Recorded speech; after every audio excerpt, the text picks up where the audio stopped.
Fortnite Season 3 will last 30 days and then it's gone. From the entire theme being Star Wars to the live event, stick around to the end because everything is changing in Chapter 6. So why would Fortnite add a Star Wars season and have it last only 30 days? Well, it's obvious. They created a new strategy that began with Remix, introducing collab themes to replace the month-long OG seasons. If you think about it, OG is a permanent mode now, so the cycle of 4 seasons and then one throwback, it's gone, and a new one we already know about is taking its place. So don't let the short amount of time give you low expectations, because there's gonna be an overwhelming amount of content packed into the month. So far it's been confirmed there will be 4 or 5 skins in the Battle Pass, one of them almost certainly being Emperor Palpatine. Not to mention, with the new season of Andor right around the corner, I'd be surprised if Cassian doesn't make an appearance in the lineup. There's also C-3PO, one of the biggest Star Wars characters missing from the game, and this new season could fix that problem by adding him as a Battle Pass skin. We also already have Stormtroopers and Clone Troopers, but for whatever reason, battle droids are nowhere to be found.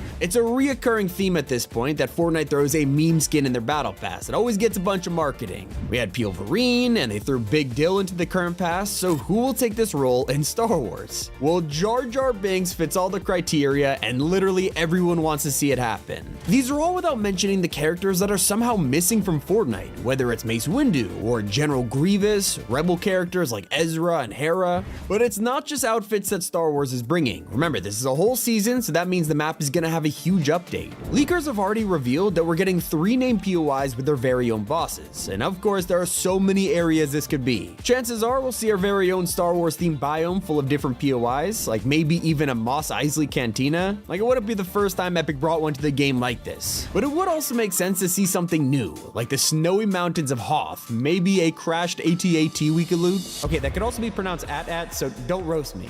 One of the most requested POIs we've ever seen in Fortnite is Vader's castle. Everyone thought this was coming back when he showed up as a secret outfit in Chapter 3, but it never happened. Since then, we've been wondering if Castle Vader would finally show up, and now is the perfect time to make it happen. So the reason I think we'll be seeing way more than just 4 collab skins is because leakers have actually revealed there are 5 new henchmen, 3 bosses, and 6 new NPCs coming to the Star Wars map. That alone confirms there's at least 14 outfits in the works, which sounds insane. It will probably include variants, whether it's battle droids or new versions of stormtroopers like scouts, snow troopers, or a TIE pilot. After all, textures for a TIE pilot skin were added to LEGO over 4 months ago, basically confirming it's coming next season.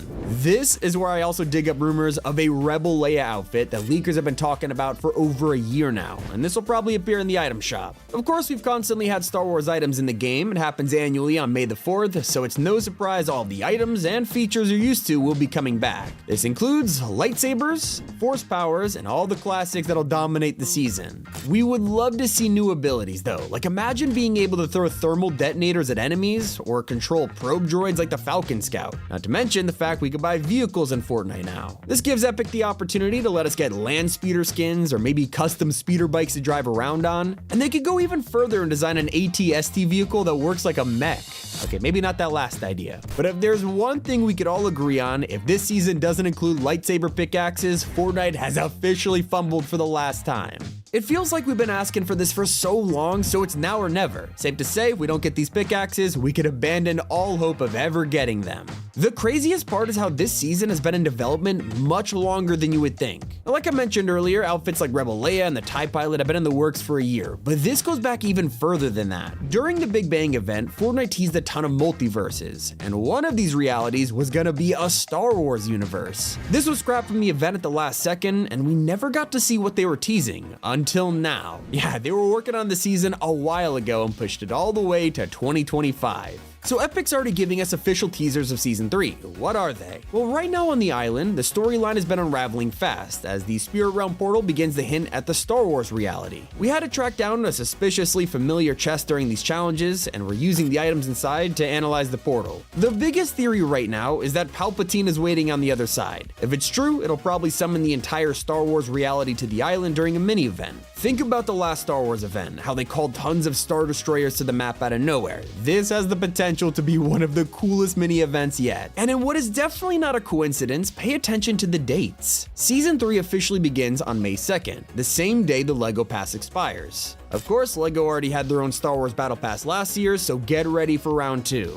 And even though all of this is going to be Star Wars themed, that doesn't mean there aren't surprise crossovers in store. Fortnite is already teasing a huge pop star about to join the Icon series. If you head to Canyon Crossing, you'll find a lipstick mark on the wall, a guitar, and a love heart microphone. All of this is the first official teaser for Festival's new headliner, Sabrina Carpenter. Not only is she getting an outfit, Sabrina is also getting 2 emotes and 2 jam tracks to start with. Taste and Please Please Please will be included, and of course she already has espresso in the game. It's not just pop singers, turns out you can't escape Marvel even during a Star Wars season. 2 of the most requested heroes of all time are rumored to be appearing, a new version of Daredevil, but most importantly, the Punisher.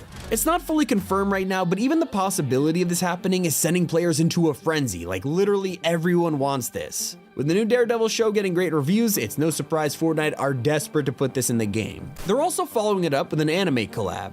Dragon Ball Daima is getting its own crossover, and this was the last project that Akira Toriyama worked on before he passed away, so it's gonna mean a lot to Dragon Ball fans. Not the only anime to take us by surprise, the biggest show of the year, Solo Leveling, is confirmed by leakers, and it'll bring 2 outfits to the game. We have Jinwoo and Cha Hyan. It'll be part of the first wave, and there may even be a mythic or 2 involved. Of course, that's without acknowledging we're still waiting on Demon Slayer, along with Yakuza and James Bond, all of which were expected to release this season. There is still a month until Season 3, so there's plenty of time, but if not, it'll probably come then. In fact, there's plenty of changes that nobody's talking about. Like on the island right now, Fletcher Kane has just got his very own special whiplash. It's at his mansion and has a custom design. However, you might notice something missing from the map. Water sprites have just been vaulted because of a glitch with their hitbox, letting you use them as a huge shield. As for Reload, Fortnite is working on yet another map for fans, this time themed around Chapter 2. This looks insane and officially releases on April 15th, and as you can see, there's all kinds of callbacks like the Lighthouse, Power Plant, and Slurpy Swamp. While you wait for that, Reload is already receiving updates. Just this week, all of these weapons got vaulted, completely refreshing the loot pool. And for all of you Ballistic fans, the drought is finally over. A brand new map has been announced called Hammerfall. It looks like some kind of medieval castle, but it's unfinished right now. Instead, Epic are releasing it in early access so they can get feedback on the layout of the map. Once players approve it, then they'll finish it up. All of this without me even mentioning that OG Season 3 is already going on, and there's an insane secret hidden on the map. If you're a veteran player, you'll remember that battle stars were hidden inside of loading screens and treasure maps. It was so fun trying to locate them every week and then track down the location on the island. Well, I'm happy to report that treasure maps have returned in OG. You can follow them and find 10,000 XP, and if you discover them all, it's an easy 50,000 XP. I've shown you a ton of cosmetics in this video, but how would you like to earn some for free? Nobody was expecting this to ever return, but over the next few weeks, you'll be able to claim Twitch drops for the first time in years. The first drop is the Command Executor pickaxe, available right now until March 31st, so make sure to tune into any Fortnite stream and claim it. And that's not the only thing Epic is doing for players. Check your emails, because if you've signed up for player surveys, you might want to answer them, especially when they're asking about live events. One of the latest forums has asked players if they prefer larger but less frequent events, or more events but on a smaller scale like the mini ones we've been getting lately. And I'd also like to know, so drop your thoughts in the comments below. Now, with all the skins added in the latest update, you might have missed that some of them are actually remixes. Like obviously the OG pass is full of them, but one that's coming to the shop is a battle pass skin we haven't seen in 5 years. Fusion, the tier 100 from Chapter 2 Season 1, is about to get his first remix ever, taking on a toxic form just like Remedy had in the same battle pass. They're even updating old cosmetics like Venom's pickaxes. These have been locked for years, preventing us from using them with any other skin. That's until now, because Venom and Eddie Brock are now free from the shackles and only Carnage remains. As you're running around looting vaults, be on the lookout for new walkie-talkies placed around the island. There are 7 to find, and collecting all of them will give you a bonus 30,000 XP, as well as some story voice lines along the way. Alpha team's down. They need backup. Retrieve their masks and inform recruitment we have vacancies to fill. It's not just BR you gotta look closely in, because this update has made OG even more nostalgic. Sure, we've already got the old graphics and classic weapon models, but one thing was left out: the TAC shotgun. Despite being the old one with the Snake game, it had the wrong image attached, and now it's fixed, showing the old one we all recognize. Epic has also finished the new OG styles for owners of Raider's Revenge and the Aerial Assault 1 glider. They're not granted yet, but here's what they look like, perfectly matching the black and gold schemes of the skins, so hopefully they start granting these soon. Another thing players aren't a fan of was a major oversight with the new 50v 50v50 mode. It's a great throwback, but the entire experience was being ruined from day one when people would load in to get a team full of bots. Thankfully, Epic heard our complaints and quickly updated matchmaking, and while you may still find one or two, at least it won't be your entire team. Hope you guys enjoyed. It's been Tommy, and keep it here on Top 5 Gaming.